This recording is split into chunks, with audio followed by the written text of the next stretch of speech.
दादाजी जिस चीज के बारे में सोचते हैं वो सच हो जाता। पहले तो उन्हें लगा कि ये किसी बाबा का मुझ पे वरदान है। दादाजी ने सोचा, काश मेरे पास खुद की गाड़ी होती। अचानक सामने चमचमाती गाड़ी आ जाती है। गाड़ी को हाथ लगाकर देखते हैं, ये सच में है या मैं सपने में हूँ। थोड़ी देर बाद दादाजी को जोर की भूख लगती है। उन्होंने सोचा कि स्वादिष्ट खाना आ जाए। तभी सामने बहुत सारा स्वादिष्ट खाना आ जाता है। दादाजी पेट भरकर खाना खाते हैं और चारपाई पर सो जाते हैं। जैसे ही दादाजी गाँव में टहलने निकले, गर्मी को देखकर गलती से दादाजी ये सोच लेते हैं, इतनी गर्मी जैसे आग के गोले गिर रहे हैं।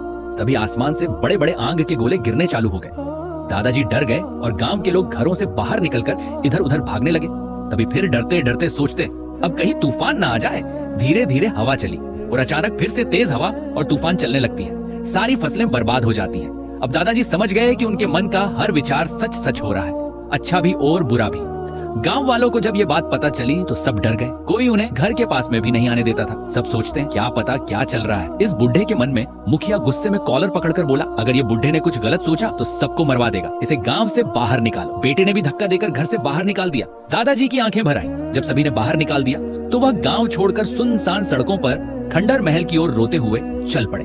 कई घंटों तक चलने के बाद रात होने लगी और दादाजी खंडर महल के पास पहुँचते। महल कई सदियों से वीरान पड़ा था। टूटी हुई बेचों पर धूल जमी हुई, ऊपर लगी टूटी घड़ी बंद पड़ी थी। दादाजी खंडर महल पहुंचे और वहां बैठकर रोने लगे। अचानक महल की बंद घड़ी अपने आप चलने लगी। दादाजी ये देखकर घबरा जाते हैं। उसी समय पूरा महल चमक उठता है। कहीं सदियों से अभी तक ऐसा किसी ने नहीं देखा।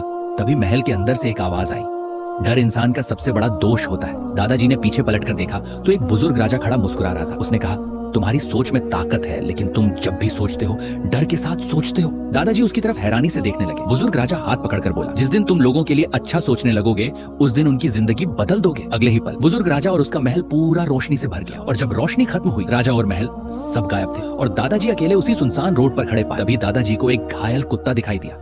दादाजी ने मन ही मन सोचा, काश ये ठीक हो जाए।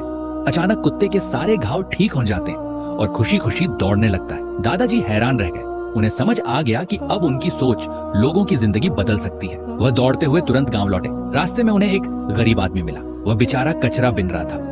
दादाजी ने मन में सोचा कि इसकी खुद की एक किराने की दुकान हो। अगले ही पल वह एक बड़ी दुकान का मालिक बन जाता। फिर उन्होंने टूटी झोपड़ियों में गरीबों को देखा और मन ही मन सोचा कि सारे घर पक्के बन जाएं और सभी अमीर हो जाएं। कुछ ही सेकंड में सारी झोपड़ियां बड़े घरों में बदल गई और सारे गरीब लोग अच्छी जिंदगी जीने लगे। धीरे धीरे पूरे गांव के लोगों की जिंदगी बदलने लगे। जिन लोगों ने दादाजी को मनहूस कहकर गांव से बाहर निकाला था, वही अब उन्हें उम्मीद की तरह देखने लगे। पूरा गांव खुशियों से भर गया। सभी गांव वाले दादाजी के साथ जश्न का आनंद ले रहे, लेकिन दादाजी फिर भी अकेले दूर बैठे रो रहे थे, क्योंकि उन्होंने सबके साथ इतना अच्छा व्यवहार किया। फिर भी आपने उन्हें लाइक और सब्सक्राइब नहीं किया।